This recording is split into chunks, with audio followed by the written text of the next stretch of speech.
Break के बाद आपका खैर मकदम है। जम्मू कश्मीर के डीजीपी दिलबाग सिंह ने इस बात का एतराफ किया कि यूटी में मिलिटेंसी को जिंदा करने की कोशिश की जा रही है। ताहम उन्होंने ये जरूर कहा कि इस तरह की कोशिशों को नाकाम बनाया जा रहा है।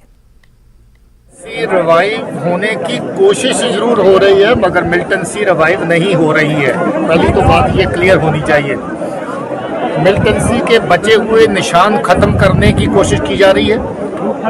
पुलिस को, फोर्सेस को जहां भी इत्तला मिलती है कि पुराना किसी का दबा हुआ सामान अभी भी किसी जगह पे पड़ा हुआ है जो लोगों के खिलाफ इस्तेमाल हो सकता है, उस सामान को निकाला जाता है।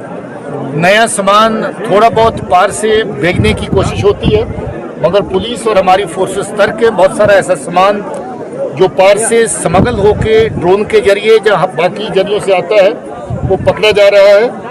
और अभी जो जहाँ का जिक्र किया, मैंने अभी बताया कि इस तरह की नकलो हरकत पार है कि जहाँ कोई पुराना नौजवान जहाँ से उठ करके पाकिस्तान में गया हुआ है, मिलिटेंसी के साथ वाबस्ता था, उसके रिश्तेदारों के जरिए नए लोगों को मिलिटेंसी की तरफ धकेलने की कोशिश करें।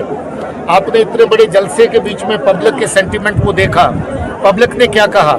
पब्लिक ने कहा कि हम बिल्कुल इस तरह की नकलो हरकत के खिलाफ हैं। हम किसी का साथ नहीं देंगे, ये हमारा वादा है। इस तरीके से अगर कोई पाकिस्तान ऐसी साजिश करता भी है, उसको बुरी तरह नकारा जाएगा।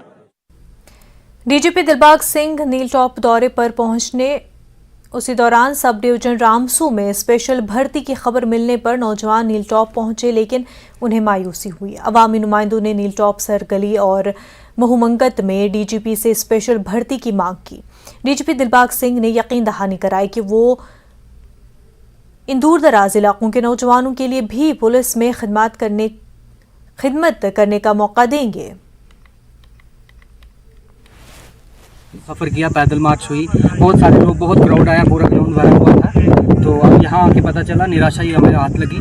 बोला गया कि भर्ती नहीं थी, बस पब्लिक मीटिंग थी। लेकिन हमें डीजीपी साहब ने ये आश्वासन दिया कि आने वाले वक्त में हम यहाँ भर्तियाँ कराएंगे और लोगों को ज़्यादा से ज़्यादा यूथ एंड स्पोर्ट्स की तरफ माइल करेंगे। उम्मीद है कि अगर कांस्टेबल भर्ती नहीं तो एसपीओ भर्ती ज़रूर होगी। अभी हम लोग आपस में चर्चा करेंगे और देखेंगे कि हमारे पास कितनी वैकेंसी अवेलेबल हो सकती है जो नौजवान बच्चों को हम थोड़ा बहुत अपने साथ जोड़ सके। उसके लिए अलग से जब भी वो बात होती, फैसला होता है, तो हम लोग बता देंगे।